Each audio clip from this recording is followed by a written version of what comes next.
Welcome to our channel. Today we how to install Django from Django Software Foundation, detailed guide step by step clearly. To install Django from the Django Software Foundation, begin by ensuring that Python is installed on your system.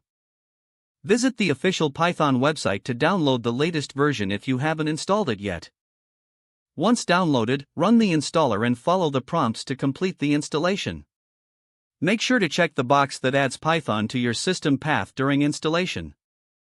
Open your command prompt or terminal after Python is successfully installed. Verify the installation by typing Python version in the command line. You should see the installed version of Python displayed. Next, you will need to install pip, the package installer for Python. Most recent versions of Python come with pip pre-installed. To check if pip is installed, type pip version in the command line. If pip is not installed, you can download the git-pip.py script to install it manually. With pip ready, you can now install Django. Run the command pip install Django in your command prompt or terminal. This will download and install the latest version of Django available. You can verify the installation by typing Django admin version. If Django is installed correctly, the installed version number will be displayed. If you want to install a specific version of Django, use the command pip install Django x.y.z, replacing xyz with the desired version number. To start a new Django project, navigate to the directory where you want to create it. Use the command Django admin start project name, replacing project name with your desired project name.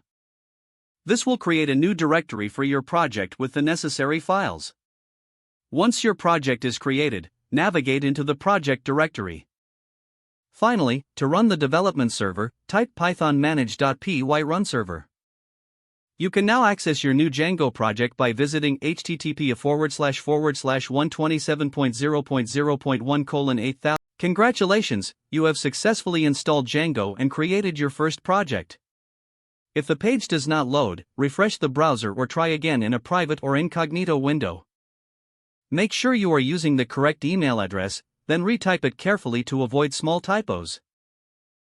If your password is not accepted, use the reset option and create a new strong password you can remember. Check your spam folder for verification or security emails, then complete any requested confirmation steps.